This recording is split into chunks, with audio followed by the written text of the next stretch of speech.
आप देख रहे हैं सिटी हलचल, आपकी आवाज़। आइए हम आपको ले चलते हैं हसन मेडिकल स्टोर, जहां पर आज उत्तर प्रदेश सरकार के द्वारा ड्रग इंस्पेक्टर के द्वारा बिजनौर की टीम उनकी दुकान पर पहुंची है और जांच कर रही है।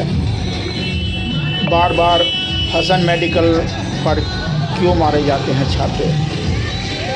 पहले छापे मारे गए तो नशीली दवाई मिली। नशीली दवाई में पति पत्नी को जेल की हवा खानी पड़ी। कल हसन मेडिकल पर एक दूध का डिब्बा ख़रीदा गया जिसमें बच्चे की 27 दिन का छोटा बच्चा था, उसकी हालत गंभीर होगी, उसको अस्पताल में भर्ती कराया गया। अब देखने की बात यह है कि यहाँ पर क्या ड्रग इंस्पेक्टर को नकली दवाई या कुछ ऐसा मिलता है जिससे कार्रवाई हो सके। मज़े की बात यह है कि जैसे ही ड्रग इंस्पेक्टर किसी की दुकान पर छापे मारते हैं, मेडिकल यूनियन के पदाधिकारी को कैसे सूचना मिल जाती है।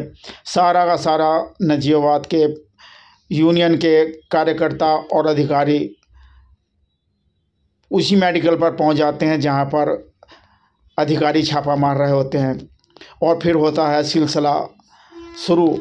अधिकारी उनकी बात मानने को मजबूर होते हैं। ऐसी कौन सी मजबूरी है उन अधिकारियों की जो लोगों को जहर पिला रहे हैं। नजीबाबाद में आए दिन मेडिकलों पर छापे मारने के लिए लोगों को कहा जाता है ड्रग इंस्पेक्टर, मगर ड्रग इंस्पेक्टर आने का नाम नहीं लेते। मज़े की बात यह है, कल बच्चे की हालत सीरियस थी, उसको अस्पताल में भर्ती कराया। सूचना चली, खबर चली तो ड्रग इंस्पेक्टर की आंखों में थोड़ा शर्म आया और वे आए नजीबाबाद पहुँचे। नजीबाबाद में आप देख रहे हैं ड्रग इंस्पेक्टर यहाँ पर चेकिंग कर रहे हैं, मगर होगा वही दिहाड़ के 3-5 चेकिंग में उनको कुछ नहीं मिलेगा। क्योंकि कल दुकान जैसे हंगामा हुआ तो बंद कर दी गई थी और उन्हें पता था कि ड्रग इंस्पेक्टर ज़रूर आएंगे। जो कुछ भी माल होगा उन्होंने हटा दिया होगा। मेडिकल स्वामी सारे यूनियन वाले एकत्र होकर उसी मेडिकल पर पहुंच जाते हैं जहां पर ड्रग इंस्पेक्टर कुछ जांच कर रहे होते हैं। मीडिया से बचने के लिए ड्रग इंस्पेक्टर कभी मीडिया को यह नहीं बताते कि आज हम वहां पर छापा मारने जा रहे हैं या नहीं जा रहे हैं।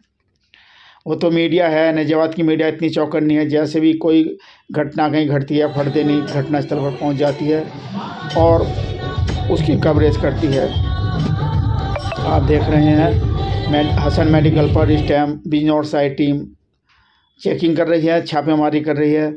अब देखने की बात यह है कि मेडिकल पर क्या मिलता है या नहीं मिलता। आप देख रहे हैं दूध के सैंपल चेक कर रहे हैं। कल की घटना के बाद तो मेडिकल स्वामी ने जो नंबर 2 का या ख़राब माल होगा उसको हटा दिया होगा। आज तो उनको कुछ मिलने का ही नहीं है। ये तो एक खाना पूर्ति है।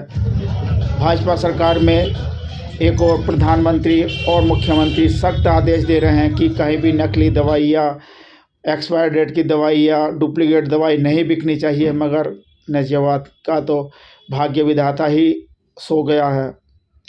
कोई कहने वाला नहीं है, सुनने वाला नहीं है। यूनियन में इतनी तकड़ी एकता है, जरा ही कोई वो फट देने पहुँच जाते हैं और अपना अधिकारी से दबाव बनाते हैं या सेटिंग करते हैं, उनको कुछ हाथ नहीं लगता। मीडिया को दिखाने के लिए छोटा मोटा सैंपल भरा जाता है जो पास हो जाता है। जो आदमी मेडिकल स्वामी नशीली दवाओं के चक्कर में जेल जा चुका है, क्या वह ईमानदार होगा?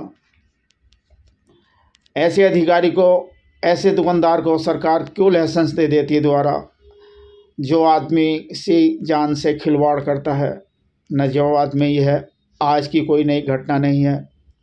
एक मेडिकल स्वामी को पुलिस ले गई थी तो उसने कूदकर बालिया होटल से अपनी जान गंवा दी। पुलिस देखती रह गई, कोई सबूत नहीं मिला।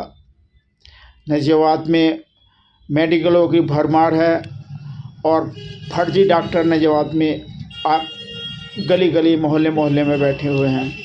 प्रशासन इस ओर ध्यान दे और जो गलत काम कर रहे हैं उनको सज़ा दिलवाए।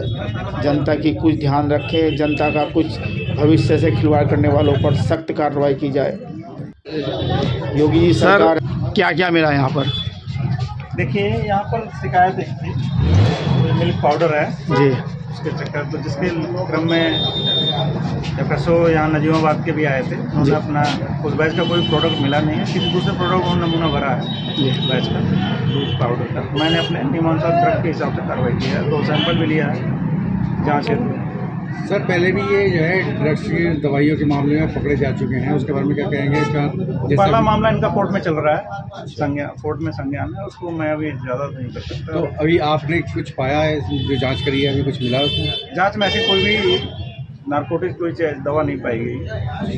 रूटीन चेकअप किया और शिकायत के क्रम में जो FSO लोग आए उसका नमूना जांच किया। ये साहब एक जानकारी हो गई, जैसे कि कल परसों यहाँ हंगामा रहा काफ़ी, और उस बीच ये कल पूरे दिन दुकान बंद रही और रात में खुली है, तो इसमें ये भी तो सकते हैं इन्होंने यहाँ से सामान निकाल लिया और सब कुछ कर लिया है। अभी तो मेरे संज्ञान में तो है नहीं बात, कल की थी, कल तो मैं यहाँ। और इनको पता भी होगा कि भाई आपका आना होगा ही होगा 100%, तो ऐसे में क्या दोबारा से इन पर चेकिंग चलाई जा सकती है क्या? बिल्कुल चलाया जा सकता, कभी भी ऑन द स्पॉट, कभी भी अगर सूचित किए हो किसी को।